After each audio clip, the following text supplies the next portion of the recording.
Hey guys, இன்னைக்கு நாம் அன்கண்ட்ரோல் love சீரீஸ்ல 4வது கடைசி பாகத்தை பார்க்க போறோம். நான் இந்த கதையை இன்னைக்கு ராய் சொல்ற மாதிரி சொல்றேன். இப்போ வாங்க வீடியோக்குள்ள போகலாம். இன்னைக்கு எனக்கு ஒரு பாட்டோட லைன் தான் ஞாபகம் வருது. புரிதலில் காதல் இல்லையடி, பெரிதலில் காதலை சொல்லுமடி. அந்த மாதிரிதான் சித்தார்த் என்னோட வாழ்க்கையில எவ்வளவு முக்கியமானது, அன்று நான் அவனை எவ்வளவு காதலிக்கிறேன் அப்படிங்கிறது அவனோட பிரிவு ஒவ்வொரு நொடியுமே எனக்கு புரிய வச்சு. ஏதோ ஒரு வேகத்துல கொஞ்ச நாள் சித்த விட்டு விலகி இருந்தா எல்லாமே சரியாயிரும் அப்படின்னு நம்பி சித்த யூஸ் அனுப்புறதுக்கு முடிவு. பட் அந்த முடிவை நான் சித்துக்கிட்ட சொல்றதுக்கு எனக்கு அவ்வளவு கஷ்டமா இருந்தது. ஏதோ ஒரு தவிப்பு, ஏதோ ஒரு பதட்டம் இருந்துட்டே இருந்துச்சு. பத்தாதது யூஸ் அனுப்பணுங்கிற முடிவு என்னோடதுதான் அப்படின்னு சித்து கண்டுபிடிச்ச போது ஏதோ ஒரு பாறாங்கல்ல தூக்கி நெஞ்சில வச்ச மாதிரி இதயத்துல ஒரு புதுவித வலி ஏற்பட்டுச்சு. கடைசியா சித்துமை கிளம்ப அன்னைக்கு நான் ஆபீஸ்ல ஒரு முக்கியமான மீட்டிங்ல இருந்துட்டு மீட்டிங்ல எல்லாருமே ப்ராஜெக்ட் பத்தி பேசிட்டு இருந்தோம். பட் என் மனசு ஃபுல்லாவே சித்தாதான் இருந்தது. நிஜமாவே அவன் கிளம்பிடுவான், நான் ஏன் இப்படி ஒரு முடிவு எடுத்தேன், இப்ப நான் என்ன பண்ணுவேன் அப்படின்னு ஓடிட்டு இருந்தது. கடைசியா இல்ல ரசித்த போக விட்டுறாத அப்படின்னு நினைச்சிட்டு நான் மீட்டிங்ல இருந்தே பாதியில இருந்து ஓடு கார் எடுத்துட்டு பறந்து போ. கெட்ட நேரம், அதுக்குள்ள சித்து பறந்து போயிட்டேன். நான் நினைச்சிருந்தா அப்பவே யூஎஸ் போயிருந்திருக்கேன், சித்தையுமே பார்த்திருந்திருக்கேன். ஏதோ ஒண்ணு என்னை தடுத்து என்னை போக விடாம பண்ணிட்டு இருந்துச்சு. அன்னைக்கு ஒரு லூசரா உட்காந்து என்னால அழ மட்டும்தான் முடிஞ்சு. சித்து போனதுக்கு அப்புறம் என்னால நார்மலா இருக்கவே முடியல. ஆபீஸ்ல இருந்தா ஒண்ணு ஜன்னலையே பார்த்துட்டு இருப்பேன், அப்படி இல்லை என்னோட மொத்த கோபத்தையும் மத்த எம்ப்ளாயிஸ் கிட்ட காட்டிட்டு இருப்பேன். அது மட்டும் இல்ல, சித்த இல்லைன்னு தெரிஞ்சிருந்தோம் அவனோட கேபினை பார்த்துட்டு இருக்கிறது என்னோட வேலையா மாறிச்சு. ஒரு நாள் நான் அப்படி பார்க்கும் போது அங்க வேற ஒரு எம்ப்ளாயி உட்கார்ந்துட்டு இருந்தான். அவ்வளவுதான், அடுத்த செகண்ட் அவனை ஃபயர் பண்ணி அங்க யாரும் உட்கார கூடாதுன்னு ஒரு பைத்தியக்காரத்தனமான ஆர்டர் போட்டேன். என்னோட இந்த மாதிரியான செயல்கள் எல்லாமே ஆபீஸ்ல ஒரு பேசு பொருளா கூட மாறி போச்சு. சரி, ஆபீஸ்லதான் அப்படின்னா வீட்டுல அதை விட மோசம். சாப்பிட்டுட்டு இருந்த என்ன அறியாமலே சித்தி எனக்கு இன்னும் கொஞ்சம் கூட வேணும்டா அப்படின்னு சொல்லி என்னோட குக்கு கிட்ட சொல்லிட்டு இருப்பேன். நைட்டெல்லாம் தூக்கம் வராம என் பெட்டை விட்டுட்டு சித்து பெட்ல போய் படுத்துக்கிட்டு அப்பவாது தூக்கம் வருமானு பார்த்துட்டு இருப்பேன். அங்க மொத்த சித்தோட சேர்த்து என்னோட சிரிப்பையுமே நான் தொலைச்சு போயிருந்தேன். அவனை பத்தி யோசிக்காம என்னால இருக்கவே முடியல. கிச்சனுக்கு போனா அவன் ஊட்டி விட்டது ஞாபகம் வரும், கார்டனுக்கு போனா அவன் கூட விளையாண்டது, குளிக்க போனா அவன் என்னை பார்த்து டெம்ட் ஆனதுன்னு, இப்படி ஒவ்வொரு இடத்துலயுமே அவனோட ஞாபகம் சாவடிச்சிட்டு இருந்தான். அவனை கண்ணா பின்னாடி மிஸ் பண்ண ஆரம்பிச்சிட்டு ஃபைனலா ஒரு நாள் வந்துச்சு.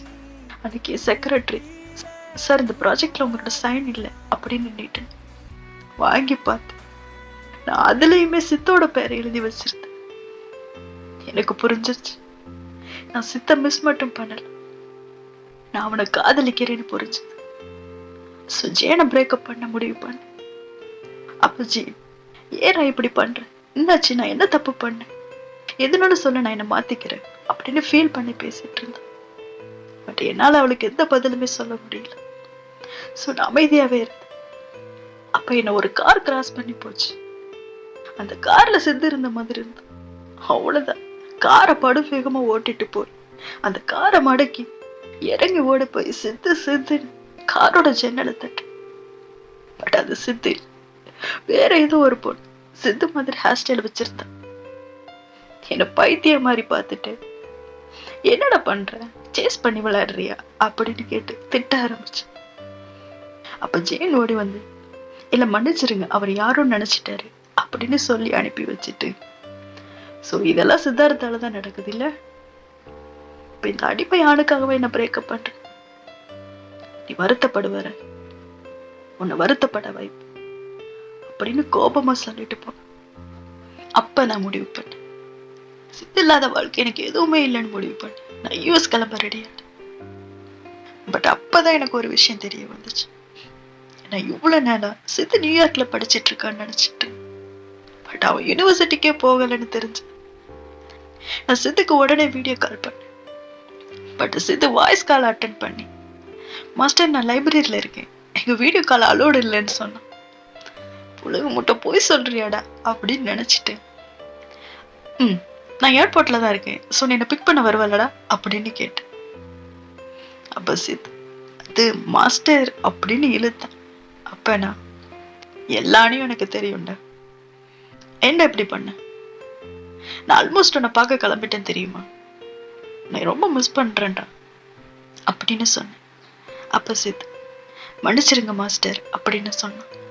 அப்ப நான், சரி அட்ரஸ் சென்ட் பண்ணேன், நான் உன்னை பிக் பண்ண வரேன், பட் இப்ப மட்டும் தப்பான அட்ரஸ் சென்ட் பண்ண அவனை கண்டுபிடிச்சு கொன்னுருவேன் அப்படின்னு சொன்னேன்.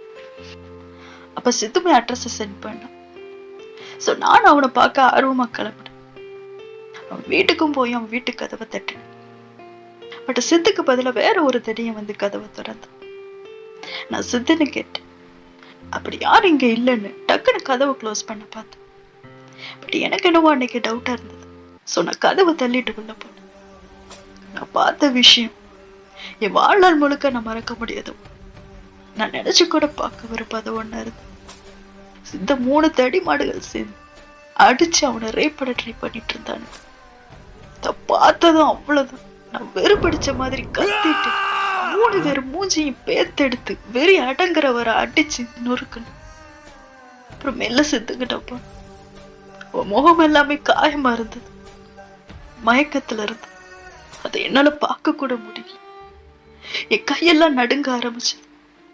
அந்த நடுக்கத்தோடயே அவனோட ட்ரெஸ்ஸ சரி பண்ணி அவனை அள்ளி என் மடியில பொத்தி வச்சுக்கிட்டு, இனிமே உன்னை எப்பவுமே விட மாட்டேன்டான்னு நினைச்சிட்டு முதல் முறை என் மனசுல இருந்தது எனக்கு கண்ணீரோடையே சொல்லிட்டு இருந்தேன்.